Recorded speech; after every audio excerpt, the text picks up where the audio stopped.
La Peña. Saan po kayo ngayon? Laguna po. Laguna. Saan po dyan sa Laguna, ma'am? Saglit po. Santa Cruz po. Okay, sige. Nagpa-line up po kayo dito, ma'am? Yes po. Ilang taon ka na? 68. 60?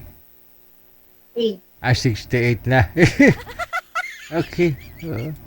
Sa edad mo na 68, diba? Isa na lang ha. Favorite number ko na yun, 69.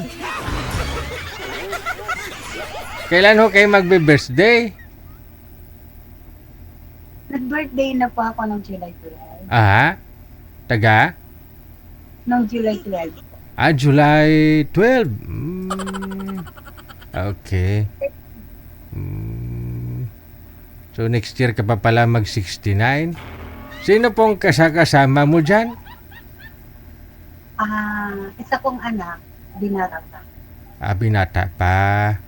Oo. At least mayroon pa Ilan po lahat yung anak ninyo? 5 po. Mhm. Apat may asawa. Isa na lang ang binata. Isa na lang. Pero lagi siya umaalis. Pagka yung umalis siya, nag-iisa ako. Saan siya pupunta? Siman po siya. Ayun lang. Oo. Siyempre, tag-ilang buwan po yun bago makababa ulit sa barko. 8 po. 8 months. Tapos ikaw lang ho dyan mag-isa sa 8 buwan? Yes po. Pero may kapitbahay akong anak na isa. Okay. Ilang taon na po ba ilang taon na ho yung seaman? Negative na po yun, 40 na po. Wala pang asawa? Pero, hindi. May girlfriend. Pero, alam mo naman ngayon, kulang na lang ang kasal, yung bang gano'n.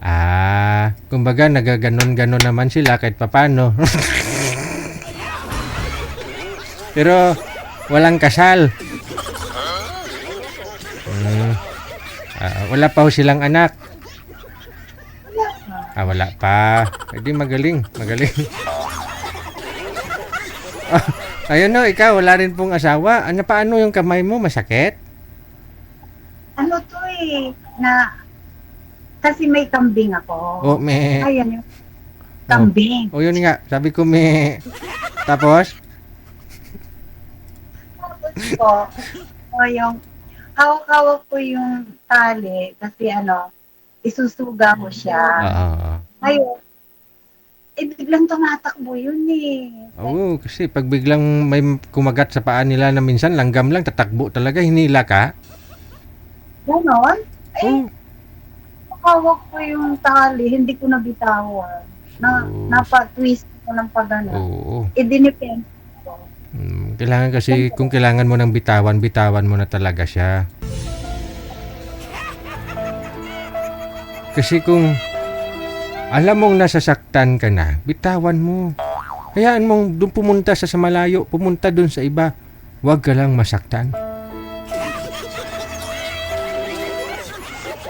Kaya tayo nung bata pa tinuturuan tayo ng ating mga magulang maggawa ng close open. Kasi nga, bata pa lang tayo, tinuturuan na tayo paano bumitaw. No? Paano bumitaw kung alam mong nasasaktan ka na? Joke lang, ma'am. Na? Kasi, siyempre, yung kambing kasi tumatakbo talaga yan. Lalo pag umaambon, takot mabasa eh. Marami po kayong alagang kambing? Yan po ay yung alaga pa yan ng asawa ko noon. Ang dami niya, Sir JJ, ang dami niya, ang tatlong po. Nung nawala na siya, nung namatay siya, ay, siyempre, ako na ang mag-aasikaso noon. Kasi mga ay may mga trabaho. Yes. Wala akong kasama sa bahay. Yung anak ko lang, wala siya. Di ako nag-aano talaga doon sa bukid. So, ilan po lahat yung kambing ninyong natira? Ang natira ko ay 5. 5. Tapos, ay ibinenta ko na ang 2. Tapos, yung isa, iniwan ko dahil buntis. Nung nanganak, 2, parehas lalaki, di naging 3. Ayun, Yun ang nakadisgrasya sa Jesus. pero okay naman. Ah, Ano lang, tuwing gabi, nilalagyan ko ng tuba-tuba. tuba-tuba. Para sa, di ba para yun sa mga, sabi sa probinsya noon, Oo. para daw sa mga pilay. Ah, Pero hindi, ano to parang siguro litid lang. Nabugbog lang ho yan, mama. Siguro kasi kung pilay ho yan, di ka talaga patulugin. Hindi ka talaga patulugin. Nagsalita ko siya kasi para hindi ako matumba. Oo. Di ba, kasi ang weight, napunta lahat dito. Oo. Nabugbuo dyan napunta, no? Bigat, no? Ganon din nangyari sa akin nung last week. Paika-ika ako maglakad kasi may saging kasi ako doon sa bahay. May saging akong sa baba. Oo. Malapit sa pader. Ngayon, nung hinati ko siya, nung hinati ko po siya, hinati ko pong gano'n, no, sa gitna ng saging. Doon lang yung maabot ko sa gitna ng saging eh. Yung bunga pumunta doon sa kabilang bahay, sa kabilang pader. Ngayon po, hindi ko na makuha.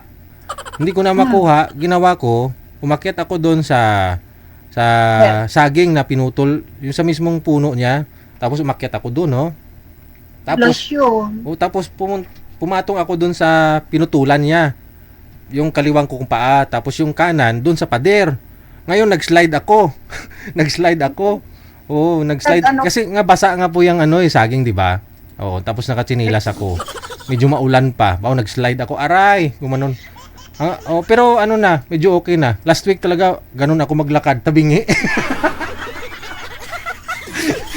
Kasi lahat ng bigat ko pumunta dito sa kaliwang dito ko. So, sabi ng nanay ko, sabi niya, hindi naman yan pilay. Sabi niya, nabugbog lang yan kasi lahat ng bigat mo doon pumunta.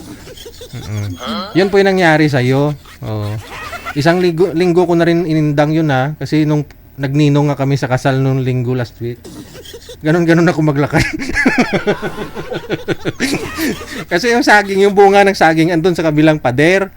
Siyempre, akyatin ko po yun. Aray, sabi ko.